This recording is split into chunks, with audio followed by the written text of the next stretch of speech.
కర్నూలు జిల్లా మంత్రాలయంలో దాదాపు 90 కోట్లతో నిర్మించనున్న శ్రీ వెంకటేశ్వర లాడ్జిను అమరావతిలో సీఎం చంద్రబాబు వర్చువల్ లో భూమి పూజ నిర్వహించారు. ఈ కార్యక్రమంలో ముఖ్య అతిథులుగా Yemmiganur MLA Jaya Nageswara Reddy, Adoni MLA Parthasarathi, Mantralayam TDP incharge N Raghavendra Reddy పాల్గొన్నారు. ఈ కార్యక్రమంలో Mantralayam TDP incharge N Raghavendra Reddy YCP MLA Y బాలనాగిరెడ్డిపై మండిపడ్డారు.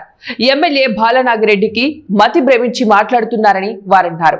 2029లో మా ప్రజలు నిన్ను ఇంటికి పంపడం ఖాయమని వారన్నారు. సోషల్ మీడియాలో ప్రజలకు తప్పుడు కూతలు, తప్పుడు సమాచారంతో ఎమ్మెల్యే బాలనాగిరెడ్డి ప్రచారం చేస్తున్నారని వారు ఆరోపించారు.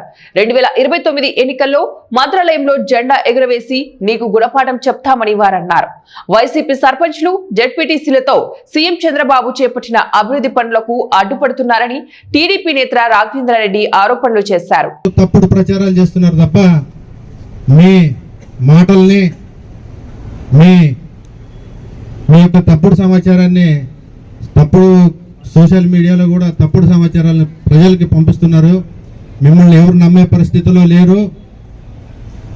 మీకు దొరికేది కూడా మైకులు అప్పుడప్పుడే దొరుకుతున్నాయి కాబట్టి మీరు ఏం మాట్లాడాలో మతస్థిమితం పోయి కూడా మాట్లాడుతున్నారు కొంతమంది.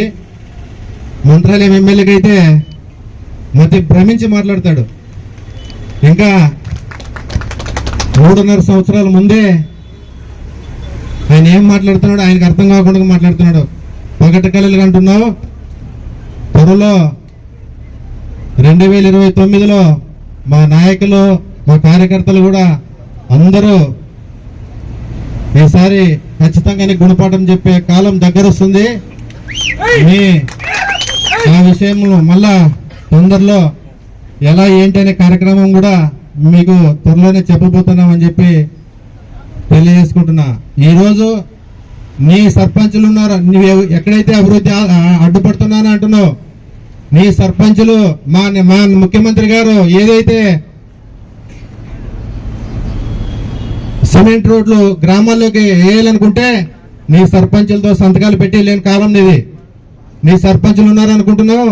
త్వరలో మా సర్పంచులు వచ్చిన తర్వాత కూడా నీవు ఈరోజు ఏం చేస్తున్నావో మా వాళ్ళు కూడా అదే చేసి చూపిస్తారని చెప్పి తెలియజేసుకుంటున్నా. అభివృద్ధికి సహకరించాలి కానీ దొంగ నాటకాలు ఆడి సర్పంచులను పిలిపించి సంతకాలు పెట్టొద్దనడం, ఎంపీపీలు పిలిపించి సంతకాలు పెట్టొద్దనడం కాదండి.